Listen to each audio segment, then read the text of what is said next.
I have been practicing law now in Somerset County for over 50 years. I had been a part of a law firm, a founder of a law firm in Somerville in 1973. When I came out as a gay man in the early 1980s, I got expelled from the law firm. There were no laws against discrimination for sexual orientation at the time. And so I ended up just moving down the road to a little more rural part of the county and opening up my own law office, and decided I would start to represent members of my community. It was just the very beginning of the AIDS epidemic, and I got totally involved in that. I helped found the Hyacinth Foundation, which is still existing and the leading HIV organization in New Jersey. I did many deathbed wills around the state. I was in lots of hospitals and sick rooms. I ended up with the moniker Angel of Death because when I was coming to see you, that meant it was near the end. That's the sad part. But the happy part was at the same time, lesbians realized that they could create family without men. All they needed was sperm. And so I was starting to represent a lot of same-sex female couples who were creating family. And we were trying at that point to make sure that the child's relationship with the non-genetic mother was legally protected. And we started to do what was then called second parent adoptions in the early 1990s.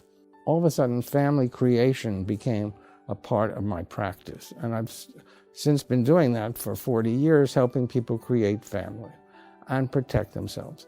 But also, because I've worked within the queer community, there are lots of transgender and gender non-binary clients that come my way.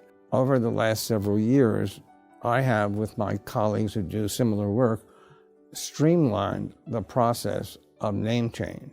There was a rule that was left over from the 1950s that you had to place a legal advertisement in a newspaper of general circulation in your county stating that you were going to change your name. And then after the judgment was entered, you had to publish a second legal advertisement. So there already was cost prohibitive.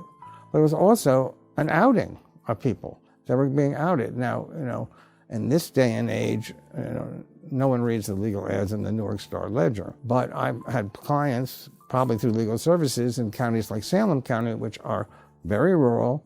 They have one newspaper that's probably 8 pages long, and everyone in the county reads everything in the newspaper. So immediately upon filing for a name change for a transgender or gender non-binary client, we also applied for sealing of the record and waiving of the publication requirements. There was a lot of pushback from judges. Some judges said only if we can prove that they had ever been prejudiced or harmed in the past, because without that, it was all speculation.